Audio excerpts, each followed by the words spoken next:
Je vous retrouve rapidement parce que ce jour, d'ailleurs du côté du Kremlin, on veut tout faire pour récupérer cet aéronef, on va dire querellé donc entre les deux superpuissances dans la mer Noire pour essayer, dit-on, pour le Kremlin, essayer de rétablir véritablement l'implication des États-Unis dans la guerre en Ukraine. Est-ce que pourquoi vouloir davantage pour le Kremlin avoir cette preuve matérielle contre les États-Unis dans le cas de son implication cette fois-là avérée dans le conflit russo-ukrainien?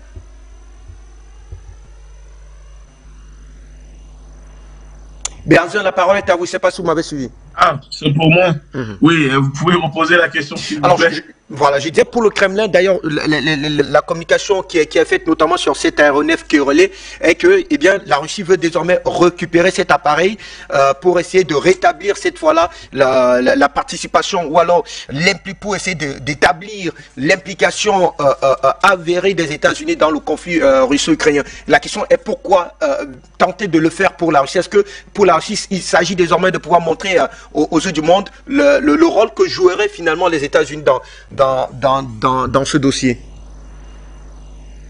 Oui, alors je pense que c'est surtout parce que la Russie veut récupérer l'épave de l'avion pour récupérer les données collectées qui démontreront la surveillance que effectuent les États-Unis contre la Russie. Vous savez, comme vient de le dire le camarade Yamal, il y a une agressivité parce que la même chose aux frontières des États-Unis, les Américains feront la même chose. Donc moi je pense surtout que en récoltant ces données et aussi peut-être étudier au passage, vous savez, nous sommes aussi dans une guerre de technologie, étudier au passage le type de fabrication de ces drones, parce que faut quand même le reconnaître que ce sont des drones, les drones Reapers des États-Unis font partie de ces drones très avancés aujourd'hui sur le marché technologiquement parlant.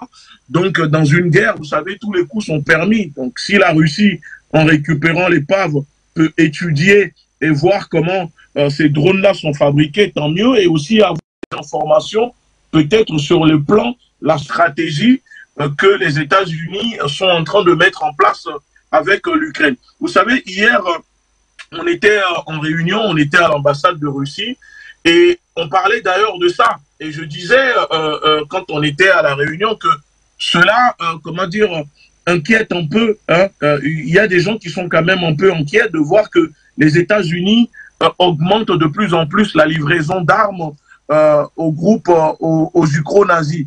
Et l'ambassade, on nous a répondu en disant, vous savez, il ne faut pas s'inquiéter pour la Russie, que plus les États-Unis livrent des armes à l'Ukraine, plus le conflit va durer.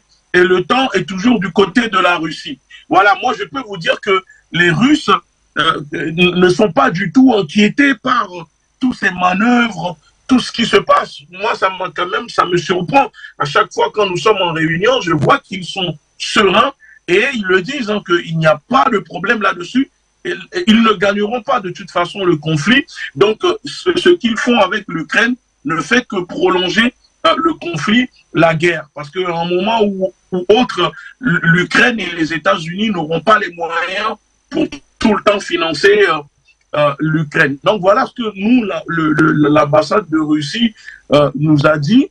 Et surtout que ce conflit, comme vous venez de le dire, sur le plan géopolitique, les Russes le disent et nous l'ont dit qu'ils ne veulent pas que, par exemple, les Africains soient mêlés à une guerre qui ne les concerne pas pour avoir des retombées, etc. Parce que c'est un conflit entre la Russie et les États-Unis.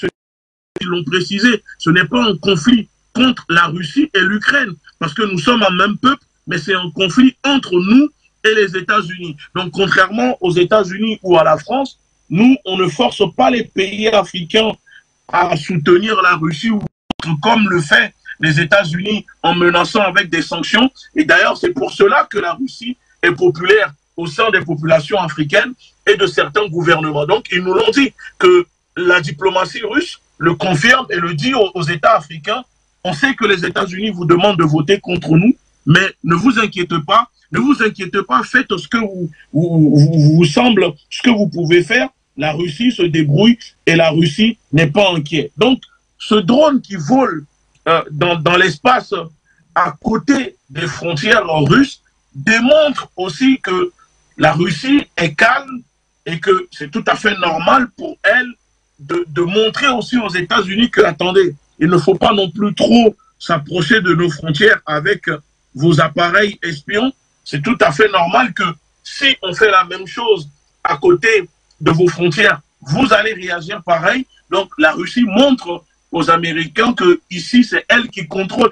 Et il faut quand même voir la réaction des États-Unis. Les États-Unis auraient pu tout de suite monter sur leurs grands chevaux parce qu'on sait que ce sont des vents en guerre, mais ils disent que non, que ce ne sont pas des actes, comment dire, délibérés, mais peut-être involontaires, irréfléchis, etc. Et vous avez vu que la Russie n'a pas communiqué pendant des jours.